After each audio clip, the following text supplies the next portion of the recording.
our name, we sell our image. We want that image to stick. I'm always introducing myself. I'm always handing out cards.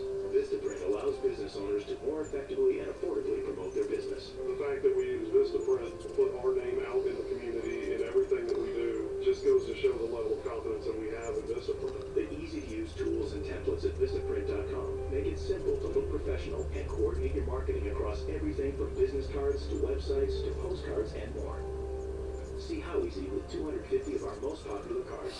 Now new, improved, and still only $10. 250 cards, and you can leave a lot of impressions with that. I have about 20 to 50 business cards on me at any time. Visit Vistaprint.com, and as an introductory offer, we'll cover the shipping for free. I'm not sure there is much else you can do for $10 from a marketing standpoint. Vistaprint.com.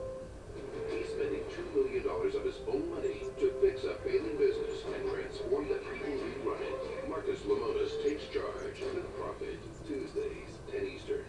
CNBC at Night is CNBC Prime. NBC Sports is the exclusive home of the Premier League. We kick off the season with 3 days of action highlighted by reigning champions Manchester United.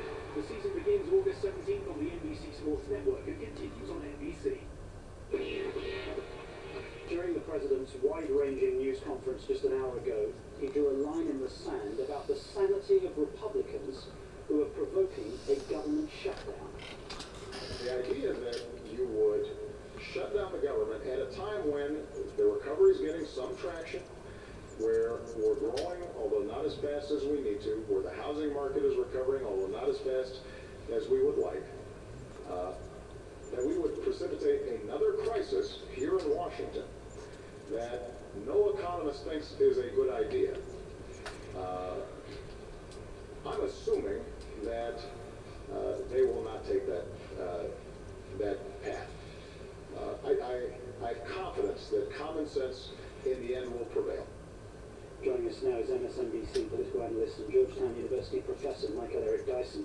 Professor, I know you're not a psychiatrist, but it seemed to me that the President was there questioning the sanity of the Republican Party. He was absolutely questioning their sanity and also doing some reverse psychology, because he's with aplomb and skill and dispassion simply trying to suggest, I know this is not possible, that they would yet again go down a road where they would hold hostage the economic and financial fortunes and futures of American citizens for the possibility of making an ideologically purist point.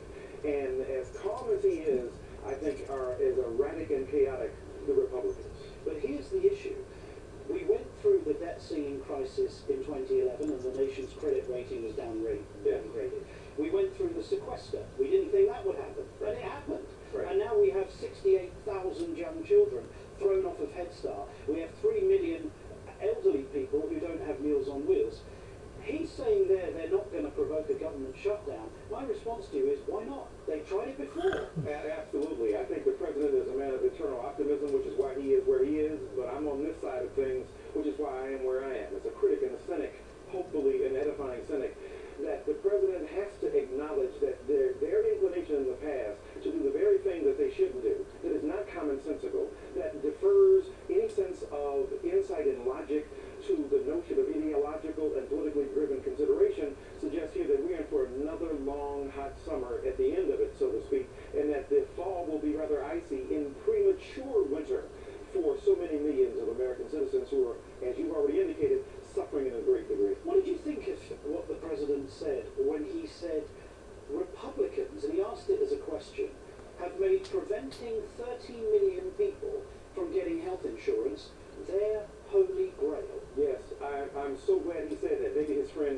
Jay-Z's Magna Carta Holy Grail album was on his mind. But the reality is that, yes, they've made this the Holy Grail. The reality is that he's trying to provoke America to understand just how insane what the Republicans are doing is, and hopefully trying to talk some sense into the leadership, those who will listen. And he made it so clear and plain. We've often asked this President, you're so kind, you're so compassionate, make it plainer as to what the stakes are. Today, in a very swift and powerful fashion, he did just. He did that also on comprehensive immigration reform. Again, he said, tell me this, who would reject an idea that's going to reduce the deficit by $1 trillion, nation's economy, and yet, again, Republicans don't want to do anything about comprehensive immigration reform. If it makes sense, if it's good for the nation, if it's logical and reasonable, the Republicans seem hell-bent against it. If it's something that is chaotic on the lunatic fringe that they used to despise with such vocal animosity, they now have embraced this in an uncritical fashion. So again, I think what the president is doing is using his bully pulpit and reverse psychology to kind of nudge